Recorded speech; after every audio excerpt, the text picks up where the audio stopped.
Okay, great. And we now are live streaming on our Facebook and YouTube channels with the Alliance of Her. And Shay is just joined. Hi, Shay. Just check that she can hear.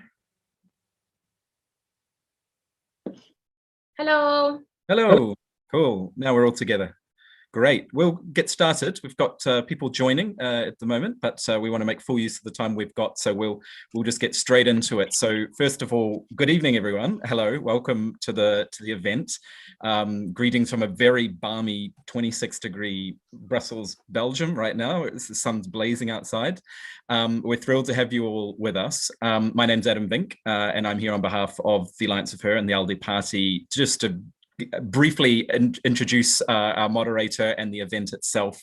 I'm going to hand over to Yasmina as soon as I can, but I just wanted to say a couple of words, mainly to thank you all firstly for coming, to thank our partners, the European Liberal Forum and the Friedrich Neumann Foundation, who we're always thrilled to work with.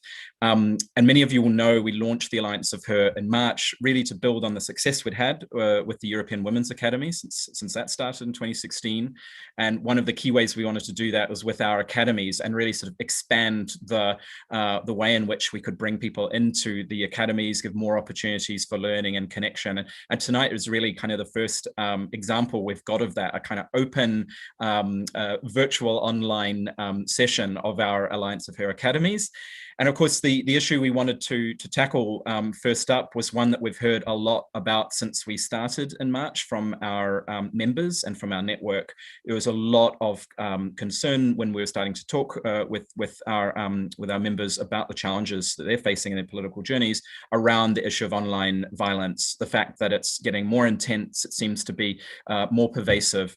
And of course, the solutions are not always clear and not always easy to deal with. So we wanted to create a space to come together and not necessarily to focus on the bigger picture solutions, the policy change, the norm change, engaging with men and boys and the media and all of those sorts of things that are really, really important. But we felt what was really key and what we were hearing calls for was just some sort of practical, concrete ideas and strategies for how we as a community can tackle this on a daily basis together and help to encourage more women to step forward into politics, to succeed in politics, be able to carry out their mandates effectively with as less hassle from this issue as possible. So therefore I'm extremely pleased to kick things off and to, we've got three incredible women speaking tonight. As I said, I'm going to disappear ASAP. And it's my supreme pleasure to introduce, first of all, Yasmina, our moderator, who's a good friend and former alumni of the European Women's Academy, now the Alliance of Her. Yasmina is the current international officer for Nasa Stranka, the Liberal Party of Bosnia and Herzegovina. She's also the Deputy Secretary General of Liberal Southeast European Network, and as I mentioned, a fabulous alumna of our program. Yasmina was a local councillor in Sarajevo, but has now shifted her work mostly onto policy development and international relations. And she's working very closely with the European Liberal Forum on projects related to gender equality, youth activism in Southeast Europe, and the enlargement of the EU and Western Balkan EU relations. So very, very busy lady. And in addition, Yasmina has worked with other international organizations like UN Women, USAID, International Organization for Migration, the list goes on. She's a consultant, a local international trainer, researcher, author of publications. I don't know when she sleeps, quite honestly, with all of that going on. I know she's got a very busy weekend ahead with the ALDE Party Congress as well. But most valuable, I think, for tonight's conversation, Yasmina is leading a Europe-wide study right now on violence against women in politics, again supported by ELF and in coordination with the International Education Center from Croatia and the National Democratic Institute. So voila, that's Yasmina, and I'm thrilled to hand over the mic and disappear, but just again to welcome everybody into the conversation. I'm really looking forward to hearing the discussion. So yeah, best of luck, and over to you, Yasmina. Thank you, Adam, and I'm really grateful for the opportunity to talk about this topic that is very close to my heart. because I've been working on encouraging women to get into politics for a few years now, and I've noticed that a lot of them actually are afraid of the online violence much more than anything else, because when we go into changing things, we usually, when the online violence starts, we usually just think, oh, why are we doing this? Is it worth it? And that's why we need a strong support group. And I'm really happy that I have two amazing speakers with amazing experience to offer some advice and some insight in this problem, about this problem. So I'm going to announce first our speaker, Shay Akivovo, who is a multi-award winning founder and CEO of Glitch. Glitch is a charity that has a mission to awaken a generation of digital citizens equipped to create and demand a safe online space for all. She has an experience and expertise in co-designing practical solutions with governments, NGOs, UN Human Rights Council, and tech companies to protect online public spaces from hate and abuse. She is an expert workshop and training designer and facilitator, delivering trainings over 10 years on practical leadership, democracy, inclusion in the UK, in Kuwait, in Uganda, Montenegro, and the United Arab Emirates. And before that, she was elected as the youngest Black female councillor in East London at age 23, and now has over 10 years experience working in government and policy and charity sectors, both in the UK, Europe, Middle East, and Africa. She's delivered TED Talks in London, and she's spoken in the European Parliament, in the United Nations, and written several critical pieces for The Telegraph, for Marie Claire and Huffington Post. And she's also very engaged. And I think her experience as both a politician and a NGO leader can definitely offer us some insight. Our second speaker is Samira Rafaela, a member of the European Parliament for the Dutch Democrats D66. She's coordinator for Renew Europe in the Committee of Women's Rights and Gender Equality. She's also a member of the Committee on International Trade, where she is vice coordinator for Renew Europe, and she's a member of the Committee on Employment and Social Affairs. She has been member of the European Parliament since 2019, and prior to her election, she advised the Dutch police force on inclusion and diversity. So I'm really looking forward to hearing about your experience as well, Samira. I know Samira is going to be leaving us at 6, so I will be taking questions for her a bit more earlier than for Shay, but I will start with some questions that I have for you. Shay, your journey is really remarkable. So far in politics and civil society, you have tackled the challenges of ensuring this online world that we all live in is safer, and particularly for us women. What do you feel are the key moments in this journey that you've undertaken that motivated you to dedicate yourself to these issues? Thank you, and thank you for a really nice reading of my bio. It always makes you cringe. I never know what to do. Do you smile? Do you shake your head? I don't know. So thank you very much for a nice reading of it. So I think the most recent moments, I will say, is the pandemic and Black Lives Matter. So the pandemic immediately, we foresaw that more people would be staying at home and using the online space. And before the pandemic, we already knew there was a deficit in people understanding social norms, digital citizenships, rights and responsibilities online, organizations and brands having policies around code of conduct when it comes to the online space. So this was already a problem, and the pandemic and lockdown was announced globally, and we just thought this is going to make online abuse increase. It's going to make it worse because women are going to feel like they're in their own homes and they can't speak out. And all the things that we had been talking about for the last 4 years when it comes to digital self-care and safety, we couldn't use, because we would say, go for a walk or go for a massage, all those things that require not being in lockdown. We had to really think creatively and what that meant. And actually it pushed us to call on powers and institutions to do a lot more to support women online. And that led us to launch our report called the Ripple Effect Report, which looked at how online abuse increased in the pandemic for women and non-binary people. And sadly it did. 48% of women experienced an increase in online abuse during the pandemic. And when you apply an intersectional lens, This increased to 50% for Black and minoritized women and non-binary people. And surprise, surprise, only 12% of women who were surveyed said they received some form of training or advice around how to be safe online. So this was a report that basically steered the next half of the year for us in 2020 and what we were going to be campaigning and pushing for in both the Digital Services Act and also in the Online Harms Bill. You had the pandemic, and then you had the horrific murder of George Floyd. And there was two lessons there for me that I had learned. One was that people, well-meaning people, were sharing the graphic content and the last moments of George calling for his mother, calling for help, and saying they're going to kill me. Black people do not need to see this every single day on social media, because now white urgency has meant that they understand what Black Lives Matter means.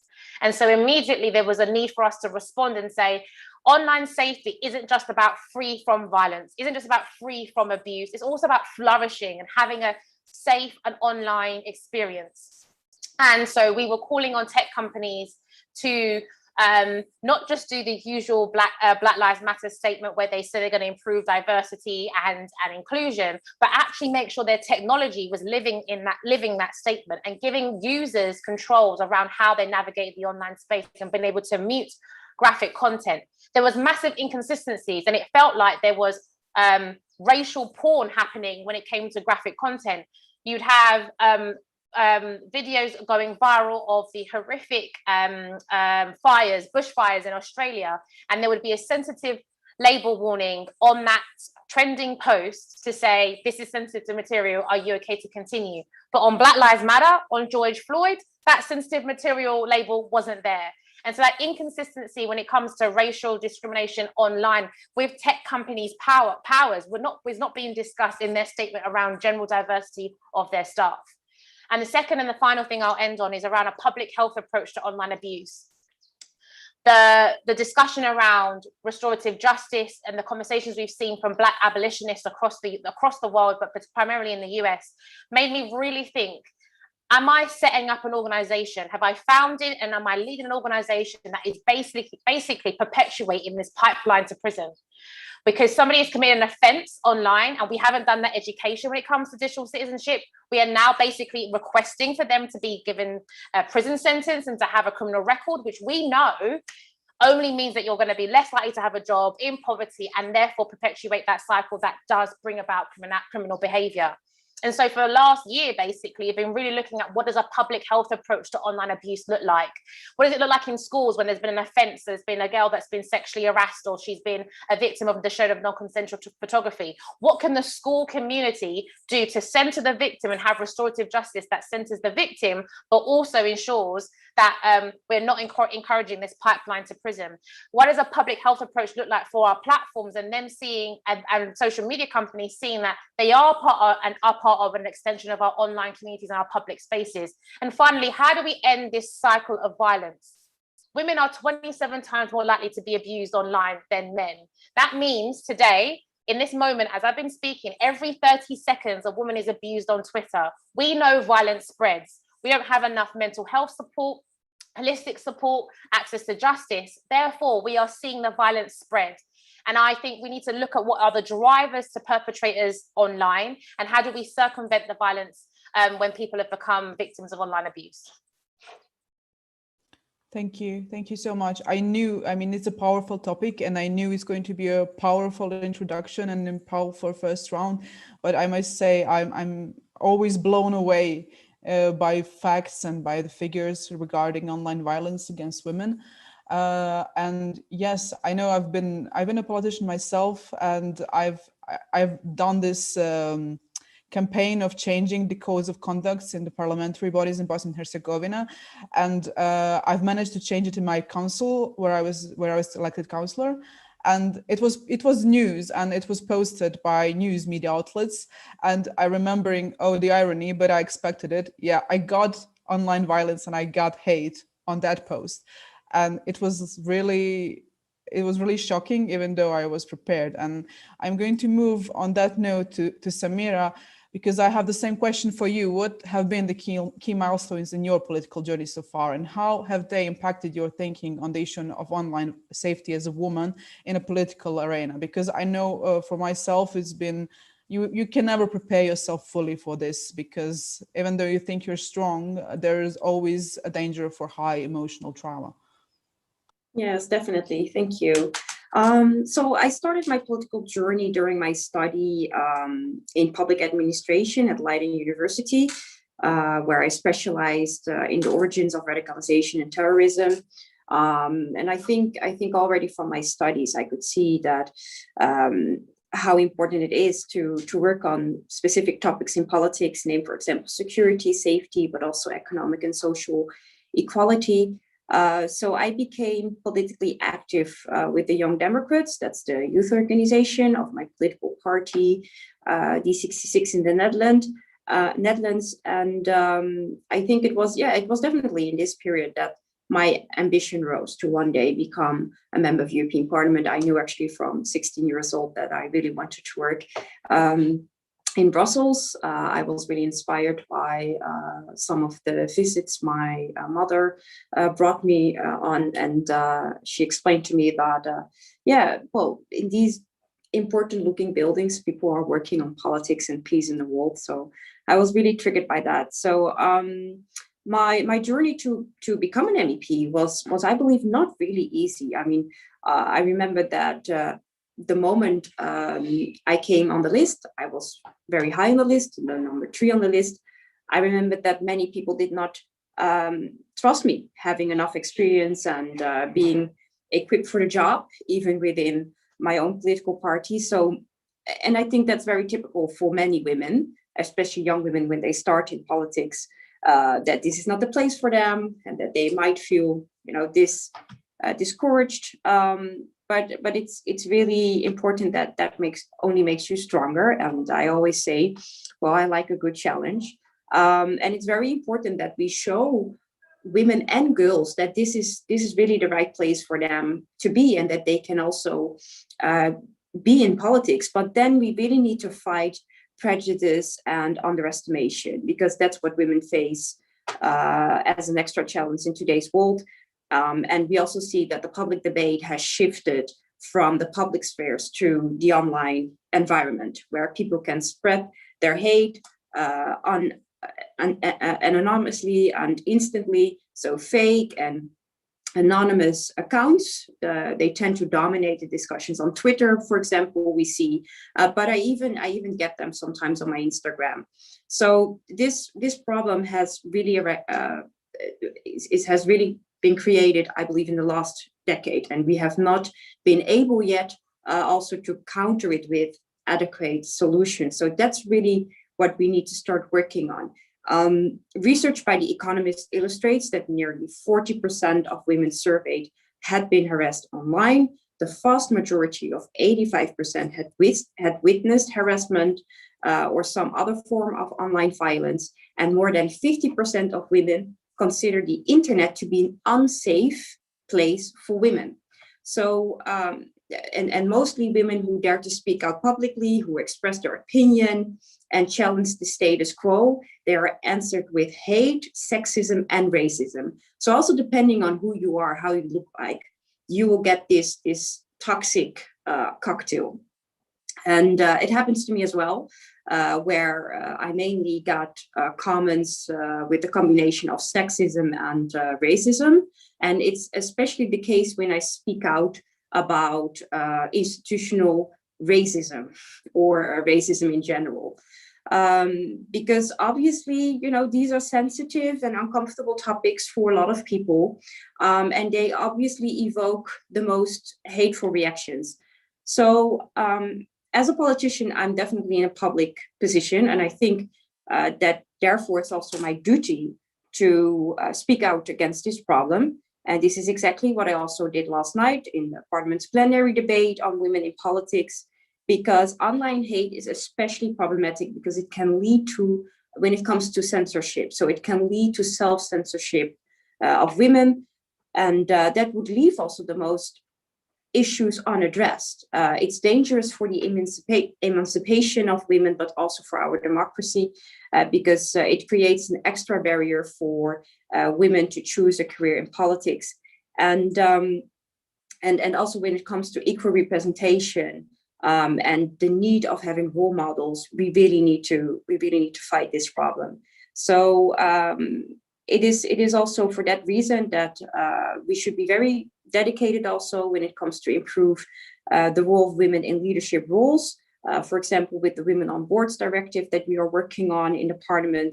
So we would also like to see more women in the European Union in company boards, so that they are also involved and engaged with, important economic decision making, for example.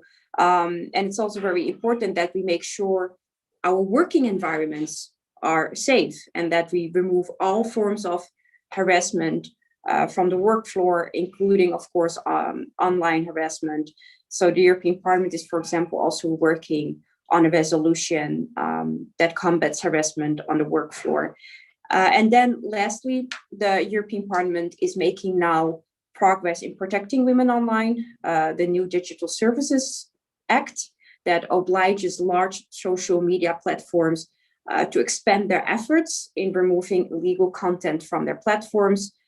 Justice Commissioner Reinders said last week that he wants to extend the notion of a crime at the EU level for hate speech and all of the different forms of hate speech. So not only when it comes to terrorism, but also racism, aggression against minorities, and different kind of hate speech on platforms.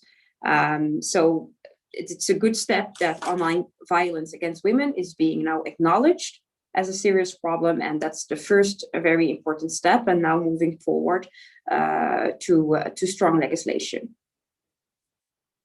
Yes, I agree. It's important to talk about this all the time and to acknowledge it firstly, because I feel that any type of radicalization that happens online, it's very coordinated. I'm not even sure if it's sometimes like an organic organizing, but whenever I was a victim of hate speech and online abuse, it was always a very like coordinated group of people targeting and doxing you in a very strategic way where it's really hard for you to defend yourself. And when you are politically involved, the things you said about self-censorship are correct, because if you ask for support and you ask for advice, a lot of people just tell you, okay, this is a path that you chose and you should endure it. It's part of the job. And I refuse to accept that it's a part of any job and not just a politician's job or anyone who is publicly speaking. So I refuse to accept it, and I'm really happy that we are talking about this uncomfortable topic today. And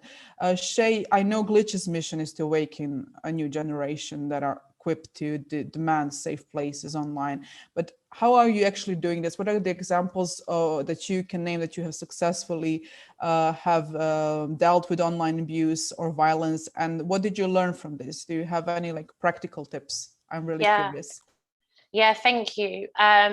Because of all the reasons that Samira has just spoken about self-censoring, threat to democracy, putting people off, another barrier for women to think about when entering politics. Got to think about childcare, got to think about balancing work and council meetings and political meetings, got to think about door knocking. If you're a disabled woman, you've got to think about how you're actually going to get out and canvass, let alone now having to navigate the online space. And that's where we come in around giving women in politics and public life the practical skills and knowledge to feel like they can have more agency when it comes to the online space. The exact thing that you've just said, where you just expected to have to deal with online abuse. And our workshop and our methodology is all about giving women and non-binary people the agency to flourish, that they can say no to media, and they can say no to posting things about their lives, and they can say no to interactions that they believe are violating their values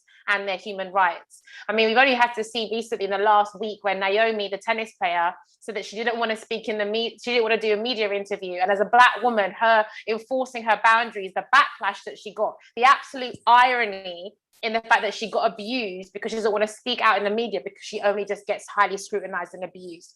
And this is exactly what this workshop is about. And so we have a range of modules and series just in April, we launched a new resource called Digital Threats to Democracy, which is specifically for women in public life. I'll post a link to it in the chat. And it was to support women ahead of the local elections that were taking place in the UK, but it's applicable for any woman in politics. It's a toolkit that you can go through on your own, with your kids, with your committee members, with people in your party or cross-party, to talk about your digital security, so things you can do to feel secure, more secure, and I often say double lock your online door. And then things that you can be thinking about in terms of rules of engagement. So what your boundaries are when a constituent or a resident has been abusive, how do you want to be able to respond? And also questions that you can be asking your political party or your colleagues around what will they do when abuse comes? Because it's not if, it's when, right? And the worst thing, I think, if you speak to women who've been abused online, it's not just the abuse from people they don't know on the online space and how annoying it is to have to report it, and then tech companies tell you that there's no violation, and that gaslighting. What's probably the most painful, and I can speak to this from my own experience as well, is when your colleagues are silent with the abuse and they don't support you. When your political party don't want to support you with litigation or legal action or cease and dismiss, that can feel frustrating and very alone. And again, if we're having a conversation around how we're going to improve diversity of women in politics, that's something that all political parties need to really review, because are you just using a woman's skin color to look like you're diverse and inclusive, or are you really, really there as an ally in public and behind the scenes to make sure that they can be their authentic self? I just think back to the former MEP, and her name's now escaped me. I'll have to Google it in a minute. She was Italian. She MEP. And Cecile Kyenge. Thank you so much, Cecile Kyenge. She did a video for us in Parliament a couple of years ago, and then just after she did that video for us, she was being sued for calling out the racism that she was getting from people in the European Parliament and actually political parties in her own country. Where was her party in supporting her? Where was her party in supporting her mental health, their public statements? And I think that's what our course is all about, basically giving women the choice and options to be able to be the politician they want to be, not having to be like a man, not having to tone police, not having to whitewash, not having to pretend that they do not have their beautiful, unique diversity that people want from them, but they then have to kind of hide. And one thing that is a new topic that we're trying to get people to understand is tech accountability. You know, a lot of people don't really understand how social media platforms work, how, you think you're talking to your, 400 to 4,000 followers. It just takes one person retweeting it, screenshotting it, or linking it to a horrible forum or post for it to be in different worlds than you could ever imagine. People don't understand how algorithms work, how they work against certain faces. I mean, did we not just see last year what happens when you've got a white face and a black face and you upload a photo on Twitter, how the algorithm was zooming in on a white woman's face but was not zooming in on black people's faces, or it was zooming in on women's chests? Like, people really do not understand the kind of the beast that is social media that we use, because the PR is so strong. The PR will have you thinking that Mark Zuckerberg and Jack Dorsey are still working from their parents' garage. Their PR will have you thinking that they're still a startup when they're a multi-billion-pound company. Their PR will have you thinking that it's a community online, yet do not set the social norms and rules. And then when it happens, when they need to, they're silent, i.e. Donald Trump, and then they wait till Donald Trump's being basically out of office before they speak. So I think we really need to be investing now on tech accountability, particularly for MPs, particularly for MEPs who are going to be voting on legislation that is literally going to change the next 10 years. MPs, MEPs don't quite yet understand the nuances of the online space, nor should they have to, because they're publicly elected officials and meant to be lay people. But I think the next 6 to 9 months, we've really got to invest in tech accountability training. Thank you, Shay. It's really interesting what you're saying. It opens up a lot of Pandora's boxes, and you have to just think about a lot of things. on how you can keep yourself safe. And when we talked about self-censorship, and you said that sometimes women feel like they need to protect themselves by hiding their traits, like their own diversity and stuff like that. And I wanted to ask Samira, I don't know if you have any like personal experience in that. Do you feel that like when people tell you you have to be strong about these things, when you are actually experiencing mental and psychological trauma and abuse, isn't it why do we hide human reactions? Why are we told that we have to be strong and not human, in a sense that when you are experiencing such things? And how do you personally deal with that as a politician, as someone who is a lawmaker in Europe? Yes, definitely. Well, I mean, I also receive these sexist and racist comments. So I also need to deal with racism and discrimination in my work, and this hurts. You know, I think it's very good. I think it's very wise that we are honest about that, because I don't think that the one that is being targeted should be the one to say, well, you know, let's not talk about it, or otherwise I'm afraid that I'm making it a bigger problem, or otherwise people find me, you know, weak. Or I mean, that's the other way around. And I don't think you can expect from victims of racism and discrimination that they constantly remain mentally strong. I mean, often people dealing with racism and discrimination are very strong, because the thing is that it's not only now that we have experienced it, it's something that we experience from very young. Institutional racism in education, when we applied for a job, when we applied for an internship. So it's like a whole pattern through our lives. I mean, it's a whole pattern through my life. So indeed, I created mechanisms and instruments and personal ways to deal with it. So also now I'm like, well, you know, bring it on. I'll probably manage. But it's very important that we have all the right, and that we have all the space to be honest about what the effect and the impact is. And that's why I decided to start it. That's why I decided to also tell people publicly what the effect is of that, and why we should stop these hateful comments and attacks.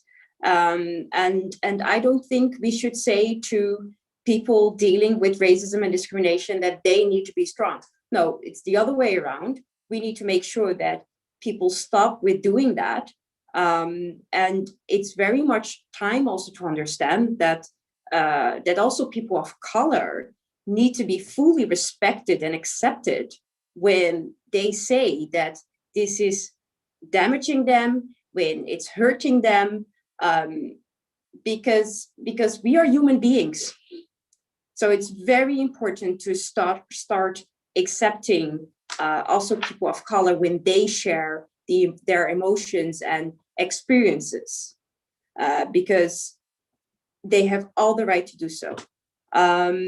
So I think more awareness will only come when people like me and other people of color in public roles and public functions speak out about it, that we don't keep quiet. And I truly don't care when people don't want to listen to it. I will scream harder if you will ignore that. And I will keep repeating it. So it's also the power of, you know, repeating it.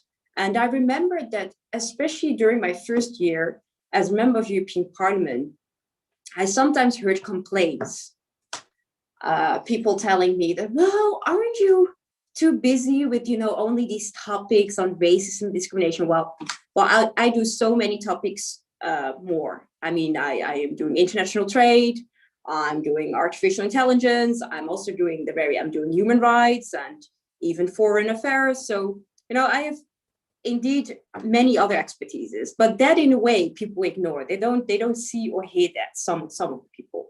And then they cherry pick and say, well, aren't you too much focused on racism and discrimination? Because these are the topics that, you know, they are always about identity, and they're always about, and that's also a way of censorship. That's also a way of saying, you know, let's not talk about it. We don't want to hear it. We don't like to hear it. And then I always say, well, this is not about identity in the essence. This is about fundamental rights in the essence. So how am I not allowed to speak about fundamental rights and human rights? I mean, I'm not getting that picture. So, but these are the kind of things that you need to be very aware and sensitive of. So yes, that's what I especially tell women of color who often come to me and talk to me and ask me for advice. Then I tell them, be very aware of what your rights are and be very sensitive for the subtle, indirect censorship that can happen when you're not sharp on what people exactly tell you to do or feel.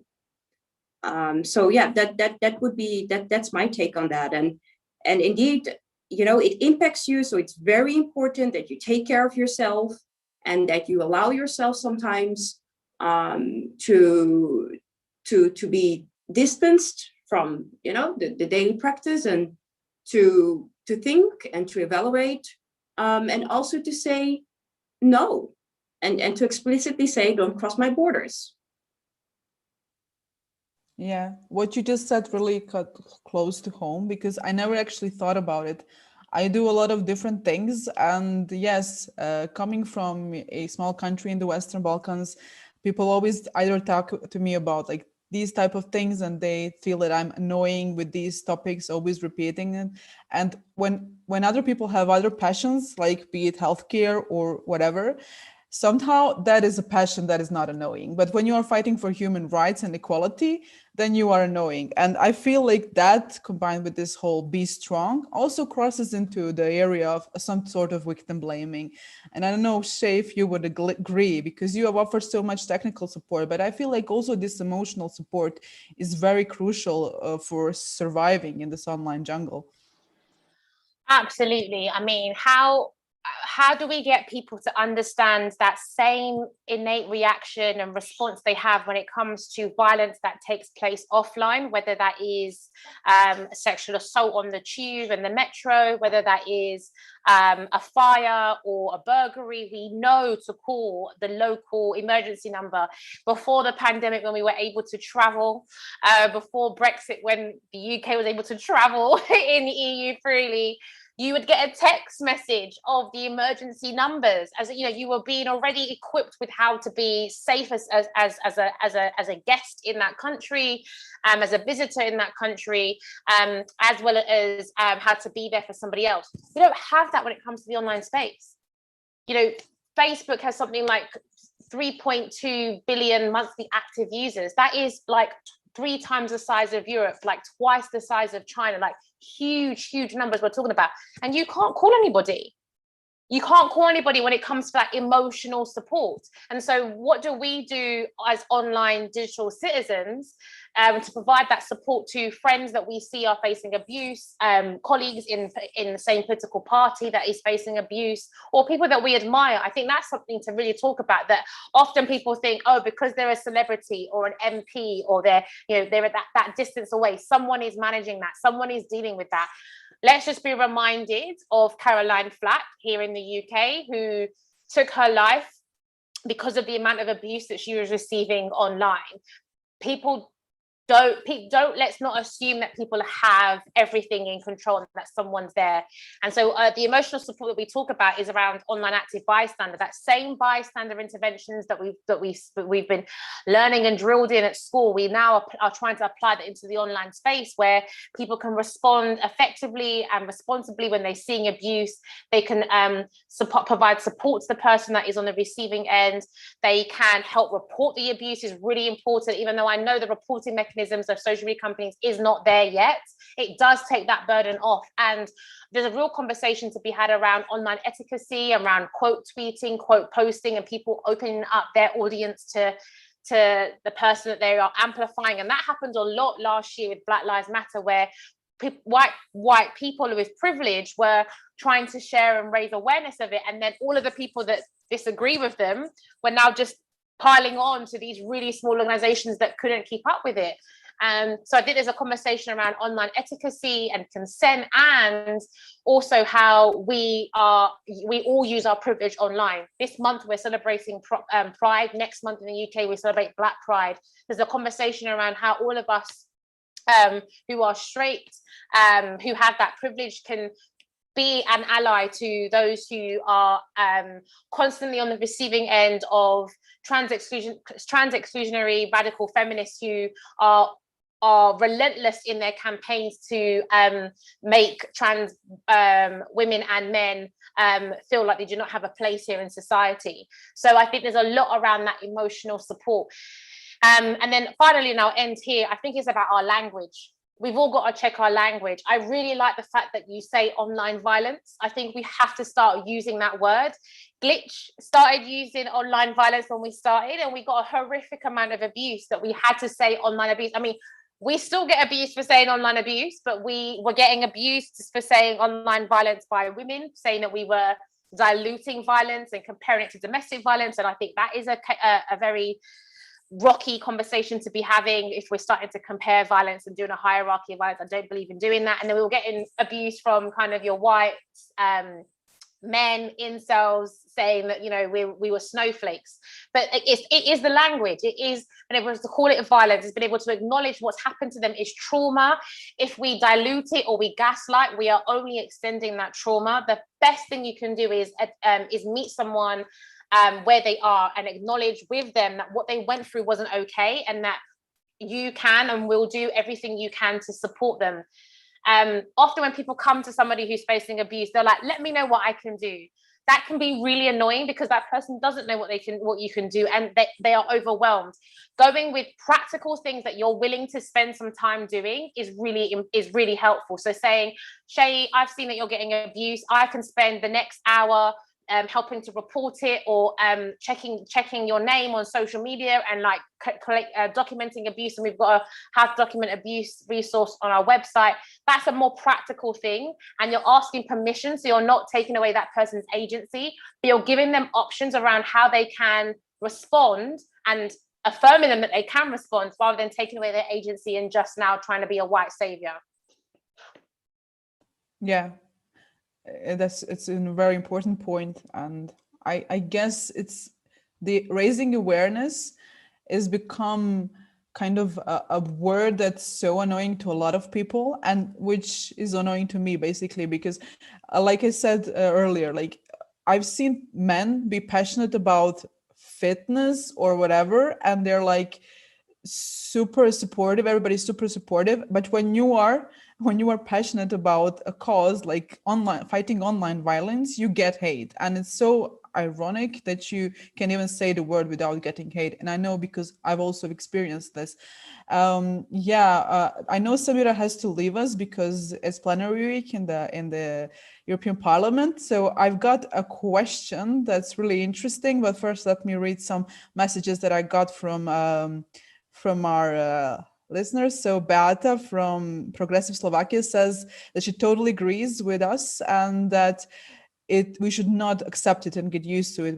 We should just stop it, because like I said, I feel sometimes when people say be strong, it's crossing into the border of victim blaming. Why don't you, when we say to the abuser stop, and stop saying to the victims be strong? And it's just terrible. And Olympia Elena says, don't click on it. Links in the emails and in SMS, don't click on notifications on the phone. If I may add, this is a tip from my personal experience. So traps everywhere. And we have this question from Bart that I would like to ask Samira, and then Shea, of course.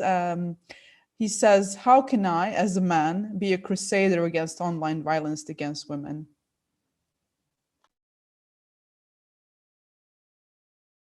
So this is a question for both of you, but Samira, you go first. Well, I think it's always, of course, to speak out. I mean, also when you see it happening online, you can, for example, report it, or so reporting is a very good one, and maybe when it's safe enough for yourself, you can make a statement yourself. So I think the thing is that we all need to feel responsible for it.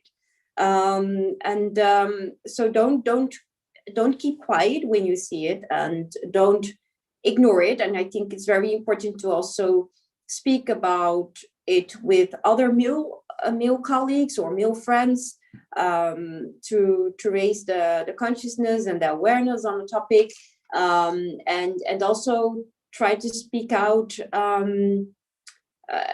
when you're basically not alone with the victim. But it's also very important to speak out in a group, or to speak out publicly, so that you show support and show that, you know, this is unacceptable. So I think that's the best thing to do. I mean, we really need more men, also in fighting violence against women in general, because this is not only a problem of women. I mean, this is a problem of us all. It's also a problem of men, and it's very important that men, and also our male leaders, that they acknowledge that, and that they start to make firm public statements. I mean, I'm still very annoyed when I'm asking some of my male leaders in the EU institutions to do a public statement on Me Too, or to do something that shows that, you know, they as a leader will join us in fighting, for example, Me Too. That they don't do that, that they ignore that.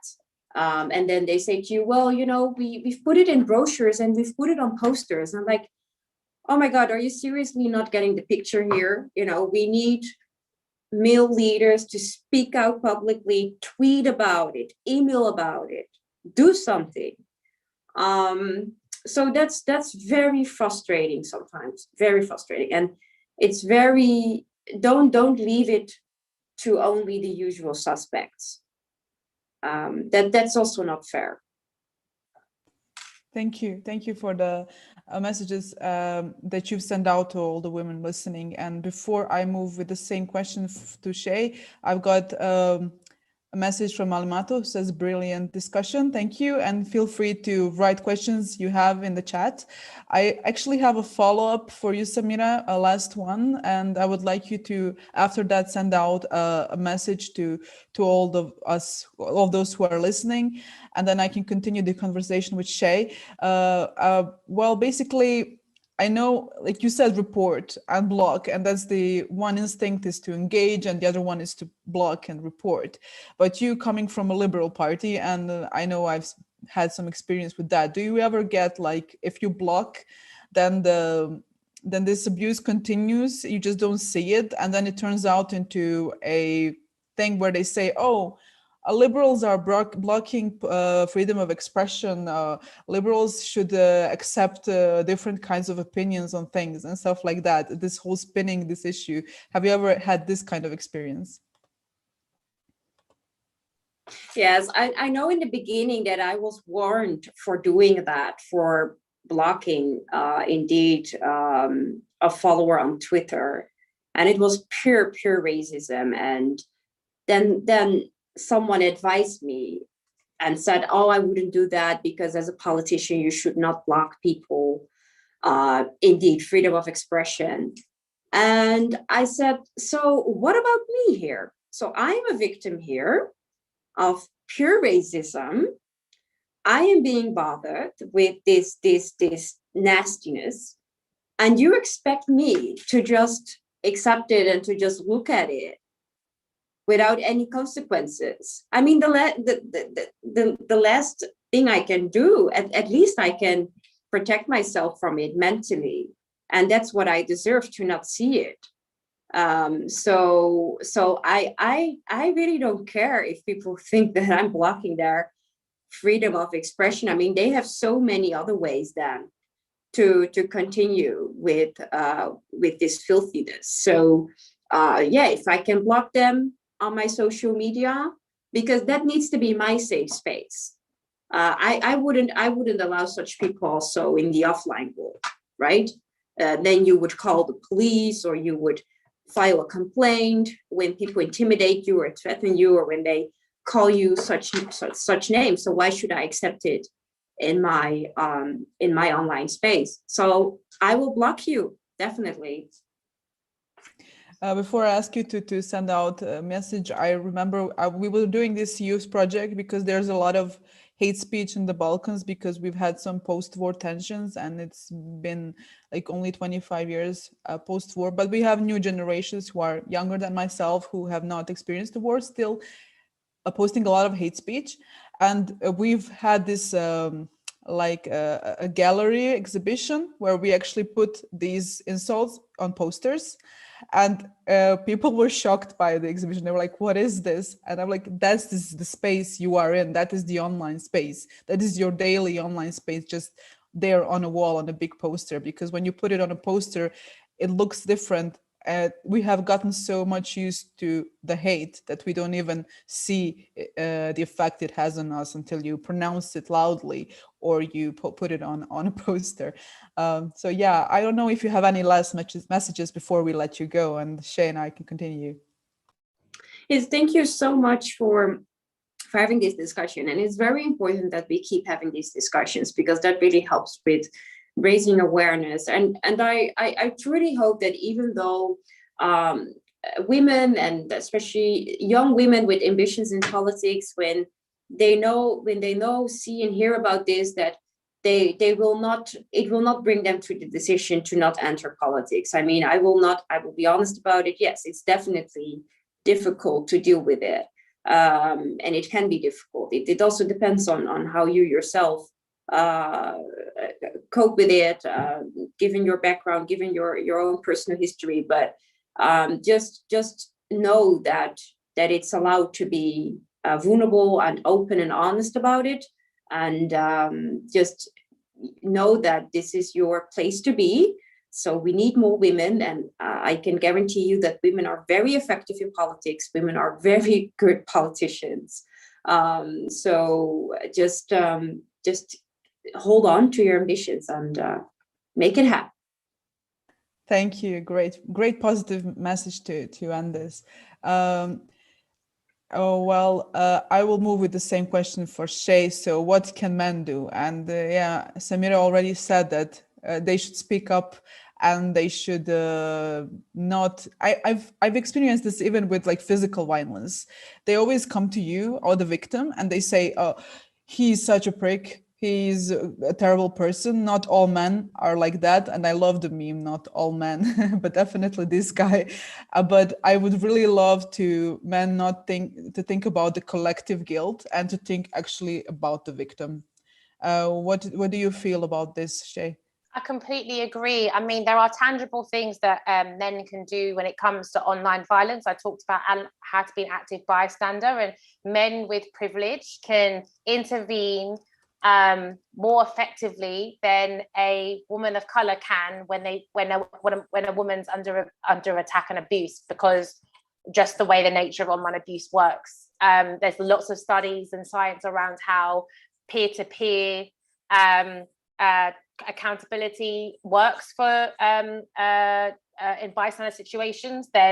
So a man to man rather than a woman to a man. I don't think that's right, but that's just people's unconscious biases, I guess. So that's just one thing, not to dismiss that. The second thing I'd say, it's for men to really go away and do the thinking for themselves around what's in their toolkit to support women online. We have to do that as a woman. We can't just leave the house. We can't just leave the house. We have to think about what we're going to wear. We have to think about our security. We've got to think about what time we're getting back. You know, there's a study around the amount of money women spend on getting back from a night out, well, before the pandemic, on because they didn't feel safe to go on the tube, or they didn't feel safe to be at home at night. This is the exact same thing with the online space too. We are self-censoring, we are overthinking, we are hyper-vigilant, we are already foreseeing the risks. It's time men also did that thinking for themselves around what's in their toolkit, and it has to be natural to you. If you're not a challenger, then your toolkit being about challenging people and calling out is not going to happen, right? It's not going to be realistic. But you've got to really think about how you're going to intervene and not laugh at jokes when that are dismissive of women. You have to think about how you're going to ahead of a situation where you think there's going to be more women, how you're going to be more observant about the inappropriate behaviors or remarks that people are doing, men looking at women's physical body. You can have a look at how when a woman's under abuse and attack, how you can help report the abuse rather than just thinking, oh, someone else is going to do it. But it is really for men to do that thinking. It's really for men to do that organizing. We organize for ourselves to combat online abuse. It's time that men did that too. Yeah. I got another question from a man who says, how to build an effective he for she coalition, which was launched for some years ago, but then faded away. Does it make a difference if a man or a woman leads it? I think women don't find it easy, but we do it because it's in spite of it being easy. They are aware that if they don't do something terrible could really happen, right? And we would rather feel silly for potentially over dramatizing a situation than to have not said something, right? And what comes to my mind is Sarah Everard, who was murdered and dismayed by the police officer, and Blessing, and so many other women of color in the last year alone who a bystander online, if they did something, if they trusted their instinct, the way that women have been conditioned to, and sadly men haven't, then potentially we could have saved more lives from online and offline sexual harassment in the last year. We see that Elena wrote from the VVD in the Netherlands that they consider hard verdicts for crime and violence a must. Do you think it can be all done by like hard verdicts and a hard law, or is it also a sociological problem? Does it need, I mean, I know laws are necessary, but can they actually fix the root of the problem, in your opinion? It's a hard one because at the moment we've got that in the UK with the there's a law that will be coming into place now. It's part of the domestic abuse bill that is going to become law in the UK, and an amendment has made it that misogyny will be seen as a hate crime. And it's a tension because are we creating more hate crime that will therefore increase the prison population, where we know like prison is not the most effective punishment for all forms of crime, or just prison is not effective, right? There needs to be rehabilitation, etc. So there is that to worry about. And then from a glitch perspective, in the work that we do around online abuse, because gender is not seen as a hate crime, we've got no laws when it comes to access to justice. So this misogyny becoming a hate crime means that now we can hold tech companies to a higher account, the account that should have been in the first place. I remember when I was facing abuse and I went to the police, I couldn't go to the police with issues that related to my gender. I could only take forward abuse that was related to my race. So as an intersectional feminist, this was like unbelievable that in 2018 I was being asked to, or 2017, so I was being asked to separate my identity as if I could do that. And so it's difficult because the legal reform and legislation brings about more rights and brings about more reporting on crime. But it can't just be done on its own. It has to be an education element to it. This is why we believe in a public health approach to online abuse. We have to address the deficit in education around digital citizenship. We have to address the deficit in education around our digital rights, so that we are not over reliant on legislation and the law. It's such a chicken and egg. Yeah, I just don't think you can rely on legislation. Yeah, I agree with you. We have a nice comment from an activist, as an Alimatu, who says, as an activist fighting a global cause, I often find that not much support is offered when I am abused online. Usually I have to handle issues alone without a collective voice. Thanks to Glitch, I have received so much help that I feel so empowered. It's a very positive message. Oh, thank you so much. That's so lovely to hear. Yeah. Let me just see. Elena says that she was referring to violence and crimes and not misogynism, because misogynism is the reason why violence take place. And yes, so it kind of, you said that it's not just about the criminal actions that can actually deal with the root of the problem. And I know that when I wanted to report online stalking, you know, when you like block someone and they just keep creating new accounts and just harassing you continuously, and you go to the police and they're like, yeah, they don't know what to do. And even though if you create a law for that, it's sexual harassment, we have a sexual harassment clause, they still don't know how to do that, because they need an actual case to be built in Bosnia and Herzegovina, for example, to actually approach Facebook and find the IP address and find who is that person who is targeting you. And sometimes the police in underdeveloped countries like myself don't have the resources to do that. So we kind of feel underprotected. Do you have any like advice for women coming from like poorer countries who don't have that many resources as honestly you have in the UK and the European Union?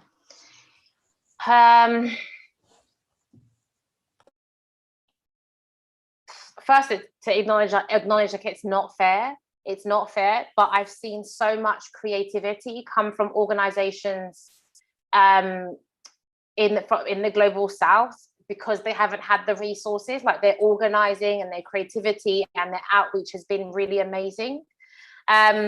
One thing I would say and suggest, and something I can suggest because it's probably within more my remit, is like contact organizations that you have seen resources are really good and cool, but you would like it to be translated, and you could help could crowdfund or find someone who could translate it and do the copy editing so that it could be translated to a local language. So our Fix the Glitch toolkit we had one back in 2019, and then as you know, online abuse changes every day. We updated it for Black women in response to Black Lives Matter and non-binary people.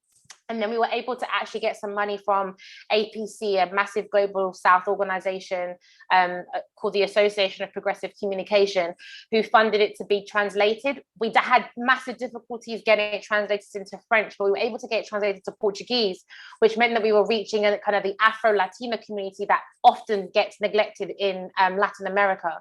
So yeah, within my remit, we have a Creative Commons license on some of our resources that we're always open to be translated, so that you're not having to reinvent the wheel, but obviously contextualizing what's already there, localizing it in a local language, and hopefully it then sparks more people engaged in this topic, therefore then pushes funders to fund this topic, and then pushes government to respond to this topic. Yeah, I agree. It takes joint and very developed action, and it takes a lot of support. But I feel like, because just like with this pandemic, where we learned that you cannot run from the virus by like having borders and different kind of legislation. Also, the online space is so global that like domestic laws are usually just going to protect a certain group of women. And yeah, a lot of the responsibility just it's traced back to the tech companies and them regulating the content and them protecting you and offering you protection from violence, and you don't have to experience it. And even if that happens, what do you do with emotional trauma? What do you even on what you've just said, like I know people that have needed safe houses, because when people commit threats online in certain countries, they mean it. Like, it's not, it's not I feel like sometimes there's a bit of a privileged trolling that takes place in the UK, where people just have the ability and the time to create all these fake accounts and are going to just say crap. Whereas there are countries where when a threat is happening, like it's so much more likely to actually come to fruition. Something that we see is a massive gap here in the UK, and I'd love to hear other people's thoughts, is that we don't yet have a mental health service that completely understands what happens when online abuse takes place. What happens in terms of post-traumatic stress disorder? What happens in terms of anxiety? What happens in what is needed in terms of CBT in a different way? I can talk from personal experience that when I faced abuse online, now knowing what it is, I definitely had anxiety around all forms of notification, because a notification made my mind think I was going back to that traumatic event, which is why you need CBT to retrain that. But CBT was so broad, was so a lot focused on offline violence. It was not yet there. And I think, we really need to think about the role of yoga-informed therapy for anxiety, how we can really use mental health services, but also exercise, like helping literal self-defense classes, so women can feel like they're taking back control offline, will spill into the online space. Like being able to do boxing for the last couple of years after like doing panels and then getting abuse has been really productive for me, meaning again that I am not spreading that violence to somebody else, because I feel like I'm targeted, I feel really hypervigilant, I'm really in a place of trauma, and in my trauma I'm just spreading that elsewhere, right? So like those are kind of activities that we really need to be investing in, that I would love funding in the future to be really creative in programmatic work, not just being about workshops and resources and training, but really that holistic support around emotional and physical support too. Yeah, I agree, definitely. I always like when I go to academies, and I've been to some, and I've been to some of the programs from the Alliance of Her, and I know they always like we're doing this holistic approach, but I've never honestly been to a women's academy or training and I thought about it that you're right. It could be so cool if we had like one or half a day for just self-defense classes, just for the mental kick of it, just to get this thing out of the system and to feel that you can actually do something about it. We have a question from Madam, and he's asking, and I would just say before you read that question, just on what you said, like breathing techniques, breathing exercises, finding that moment of stillness so we can learn to be able to like retrain our brain that is taking us to that flight mode out of no fault of our own, but seeing trauma in our lives and of other women, right? So yeah, those classes, those techniques needs to also be part of our toolkit too. Yeah, those I've had. So he has a technical question. So how can women, or do women in politics deal with this problem on a daily basis? Are there apps or techniques or other things that can be done at minimum to reduce the noise and distraction from this kind of harassment, so you can basically just get on with the job? Because it does affect it can affect the quality of the job, I guess. Definitely. I guess I'm in a very privileged position that I get to try a lot of apps, a lot of like new tech that is coming in that has probably helped my online experience so that I can continue doing my work and my job. Some technical things. Again, the resource link that I've posted in the chat links to some toolkits that talk about how you can change your filtering and muting settings on your platform so that you can mute accounts, filter accounts, and block accounts. I recommend doing the exercise on a regular basis. I also recommend soft blocking people, which is where you block them and you block if they're following you and like they're always commenting on your post, they're always responding and they're being really annoying, or they're always like taking something you said out of context. You can block them and then unblock them. Then it stops them following you. So you stop appearing on their timeline, and it's a game changer. So there are little things that you can use currently on platforms to feel like you're taking control of the online space. Could it be better? Yes, that's something that we kind of campaign on. The other thing is really thinking about a risk assessment. I think often, and I put that burden on the institutions, so the political parties, the kind of communications team, the operations team, whatever it is, in charities, in the political party, in the council, in the municipality, doing a risk assessment every so often around a typical typical activities of councillors or women in public life, online and offline, to make sure that they that the risk is mitigated as much as possible. It's unfortunate that it was after the murder of Joe Cox, who we're acknowledging this month, who was murdered after doing her MP surgery outside her office. It was after that after many years of counsellors saying that there's no one here in this room, anyone could come and attack me, that we then got reviews and guidelines from government and councils around what we should do with our kind of surgeries for residents. But it took the murder of an MP for that kind of risk assessment to be done. So I think that's a practical thing that could be done on a regular basis. What's your risk assessment for door knocking? What's your risk assessment for posting photos of people without permission and getting data consent after doing some canvassing and door knocking? I think those things, if we make it a habit, it doesn't feel like, oh, you're being so extra, like you're being a diva. Like if we make that the norm, then like we will all be putting safety first, and we will all be doing risk reduction rather than risk management. Because usually we take on a more of a reactionist role than actually a preventive one, and yeah, it's too late. It's a good point. We have 10 more minutes. I wanted to ask you a question if I can. So you mentioned the soft blocking and everything else, but as a politician, when things get out of hand, they're already out of hand. So like risk medication is a lot different if you're a politically active woman. Even stating facts after you've been accused of something usually just does not matter that much if the damage is done, because narratives in social media are usually controlled. They are not generic, they are not usually organic, especially political narratives. So what would be your advice if how can we actually, well, prevention is obviously very important, and risk mitigation from our PR and our parties, and this is something that I've noted and I will insist on.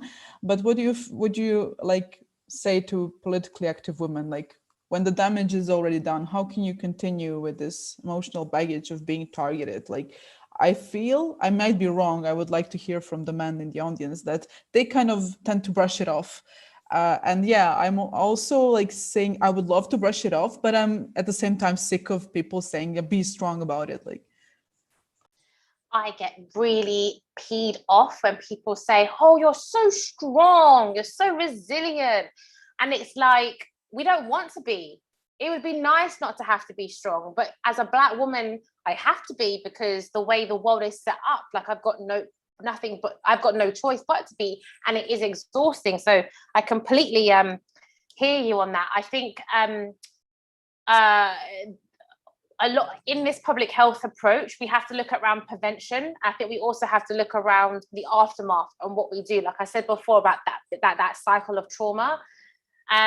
And how we make sure that we've got interventions early enough that people use their lived experience to be trauma informed, but are not trauma led. We see the impact of a lot of, we see what happens when people, set up campaigns, movements from a place of trauma, don't heal, and then they burn out, or they become very exclusive, and we've seen what happens. And so it's really important from a kind of progressive feminist point of view that we support people when they face trauma. I think in the toolkit that I've referenced to, there's a conversation to be had beforehand about what happens when you face abuse, right?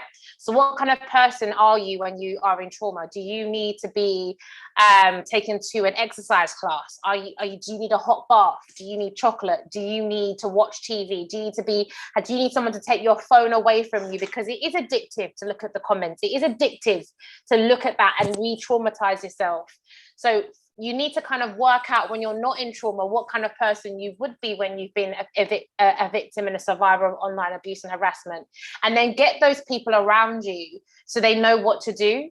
They know to check the apps, the apps that you're using to help filter and block abuse. They know to help document it on your behalf. They know to buy you, cinema tickets or take you out for a walk. Like, equip your friends and your community to show up for you, as well as equip the institutions. Be clear, are they going to provide mental health support? Are they going to provide legal support? Because as you said, if it's the one thing that is like damaging your reputation, there might be an opportunity or an avenue to look at litigation, making sure the institution, so that's the political party or the person you're working with, might be able to pay for that. I work for a campaign for a very big, well-known charity. I won't use their name. And they should have known better, but they didn't. And it was through my experience of getting abuse for doing their campaign 2 days before Christmas that meant that when I came back from Christmas, I had like a 5-point plan of everything that I wanted them to do and to pay for, people I wanted them to put me into contact with, that I could feel like I was in control of the situation again. And now that is part of their organizational plan. Before they ask anybody to do any public speaking, public campaigns on their behalf, they will make sure they go through the risk and they go through the support offer. I think we don't have any more questions. If somebody wants to write one in the chat, if not, I would give Shay some last messages that she has for all of you watching out there. I don't see any questions. Oh, I see one message from Sharon. You are so strong and resilient is the abdication of responsibility and voicing all the responsibility on the victim. Yes, the imitation being that you are strong and resilient, you can handle it alone. If you're not, and it's your problem for being too sensitive. Exactly. Yeah, I want to be sensitive if I'm sensitive. Exactly. The language that we've got to start like challenging. Absolutely, Sharon. Yeah. Yeah, what's wrong with sensitive? Like this is it's sensitive and feminine. Like at the same time, like women in politics are being shamed for when they apply the male roles and like you should be yourself. And then when you are yourself, oh, you're too feminine, you're too sensitive. You should be strong. And it's just like you can never please them, and you shouldn't. We shouldn't try to please anybody in that sense. We should be ourselves because honesty is like the most important thing you can do in politics. That's the best way to protect yourself, to be true to yourself. Shay, do you have any last words? My only last word would be to check out Glitch. We're glitchcharity.co.uk for resources and policy positions that we've been developing. I'd love to hear and connect with more of a European network, because that's how we can just be ahead of the curve, right? Where we are, the battle is against multi-billion-pound companies that are not, they're not holding the right position. So we also have to be on this. We also have to have each other's backs, and the more we're in communication, the more we're aware of what is going on, the more we can be better prepared to organize. And two big organizing things are happening: the Digital Services Act, and that needs to make sure it protects women and gender-based violence. Well, not protect gender-based violence, address gender-based violence, and we need to make sure the Online Harms Bill does too. So yeah, that will be my final call, to make sure that we just continue working together on this, because we cannot do it on our own. Thank you, Shay. It's been a great pleasure, and it's been so empowering and so eye-opening for us that there are so many things that can be done, and we will check out your work. And thank you for listening. I will just give a couple of words to Adam. Thank you so much for sharing. Thank you. I don't want the last word. I'm going to hand it back to you, Yasmina, to wrap up. But I just wanted to, on behalf of Aldi and the Alliance of Her and our partners, to say a huge thank you to both of you. Actually, to Shay, this has been one of the most useful, valuable conversations I've experienced so far with the Alliance of Her.